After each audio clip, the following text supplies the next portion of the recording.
If the National Airspace System isn't working quite according to plan, it'd be nice to know about it before you hurl yourself into it. It's also comforting to know how the federales would like you to do things before you go out and do them. Well, the two publications we're about to discuss are designed to ease these fears and contribute to your peace of mind as well. The first is the NOTAM family. The term NOTAM is an acronym for Notice to Airmen. Now, that last part is not intended to be gender specific. It's just that airpersons is a little bit awkward. Now, there's three different types of NOTAMs, of notices to airmen. We've got a NOTAM-D, a NOTAM-L, and then there's FDC NOTAMs. Let's talk about NOTAM-Ds first of all. Now, that D in NOTAM-D stands for distant. This notice to airmen will have the greatest immediate effect on you because of the breadth of its coverage. NOTAM-Ds cover only information that is really essential for the safety of flight. It's information so critical that it would influence a pilot's decision as to whether a particular flight will take place or not. Now, what's covered, you might ask? Well, things like runways that are closed. For instance, in these notices to airmen here, for MIA Miami, there's a couple of runways, 9 right, 27 left, and runway 1230 that are closed, and they give you the effective hours. Also, if you have primary navigation aids that are out of service. For instance, here at VKZ, which is Virginia Key, the VOR DME is unusable. Anything like that that is really important, runway lights that don't work, those sorts of things will be covered in a NOTAM-D. NOTAM-Ds cover conditions at all federal navigation aids, all airports that have instrument approaches, and also any VFR airports that are listed as the destinations on an average of 2 or more VFR flight plans per day. Now, to ensure that you get this information in a timely manner, NOTAM-Ds like these are forwarded through the Weather Message Network, so they're readily available to FAA pre-flight briefers. Now, they're also available to the contractors that provide pilot weather briefing services both through computer modems and through fax. And you'll find out how to access those services later on when we study the weather. As you can see, to save space, the NOTAMs use a bunch of contractions and abbreviations. So where do you go to decode them? Of course, the Aeronautical Information Manual has all of those abbreviations and what they stand for. Now, a NOTAM-L is intended for local distribution. It's stuff that's nice to know, but really is not going to influence your go, no-go decision. Depending on their content, NOTAM-Ls could be posted on bulletin boards, or you might hear them on the ATIS. You might hear, for instance, Notice to Airmen. Taxiway Juliet will be closed for airship operations until 1700 local. That kind of thing would be a NOTAM-L. Now, our last NOTAM is FDC NOTAMs, and FDC NOTAMs are named that because they originate at the National Flight Data Center.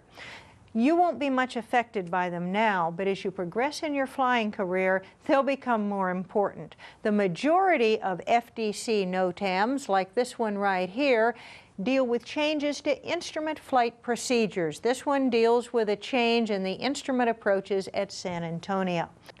FDC NOTAMs also cover changes that need to be made to your navigation charts. For instance, in the back of the airport facility directory, you'll have changes that need to be made to a chart before the chart is reprinted. This is for the San Francisco terminal area chart. They want you to add a group obstruction and also add a common traffic advisory frequency at Moffett Airport. This is in the back of the airport facility directory, but before it was printed there, it was issued as an FDC NOTAM.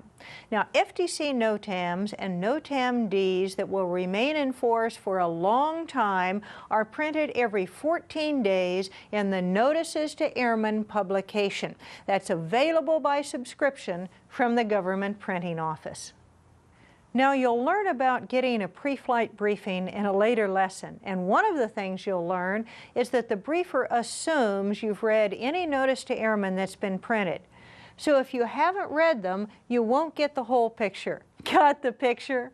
Now, the second publication we want to discuss is called an advisory circular. An advisory circular, or AC, is issued to provide guidance in a specified subject area or to explain a method acceptable to the administrator for compliance with a related federal aviation regulation. Now, an advisory circular is not a regulation. Notice the words I use there, guidance and acceptable. At their strongest, you might call them recommendations. This non-regulatory material covers the gamut of the federal aviation regulations along with a packet of points on the fringe. If you take a look at this one, it covers the role of pre-flight preparation. Now, there's even an advisory circular that tells you all about advisory circulars. That's the advisory circular checklist. A few concrete examples might help. You may have noticed the endorsement forms printed in the back of your logbook. These are quotes that have been extracted from Advisory Circular 6165C. Now, the FAA noticed that the required endorsements as written by instructors varied all over the place. Sometimes they were unreasonably long, and sometimes they did not include all that was required by regulation. Now, the specific wording is not mandatory for each endorsement, but we're all assured that the suggestions in this advisory circular do meet every applicable regulation. Now, ACs range in size from a few sheets of paper, like in this example, to booklets, to a whole series of actual textbooks. In fact, Aviation Weather, which is Advisory Circular 00-6A, has been in print for more than 30 years and is still the most widely used aviation weather text in the world. And probably every aviation mechanic has used this 3-volume set in school or during apprenticeship.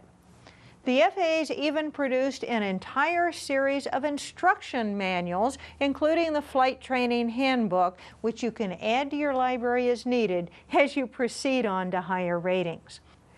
Now, you may have already figured out the identification system used for the advisory circulars. The first digits correspond to the applicable section of the Federal Aviation Regulations. For example, the 60s deal with airmen, the 70s with airspace, and the 90s with air traffic control and general operating rules. Now, the final digits, the 2-1 in this case, are assigned sequentially in the order that document was written. And letters, if any, after the final digits, the A in this case, identify revisions of that particular advisory circular. Now, advisory circulars are available from the Government Printing Office. Some of them are free, and some will cost you a little bit. Often, the more popular free ones are available at your local Flight Standards District office. Aviation bookstores, or maybe your flight school, will stock commercial reprints of the selected textbook advisory circulars. And now you know where to go to get the kind of information that will help make your flight plans current and complete, as well as less vulnerable to last-minute surprises.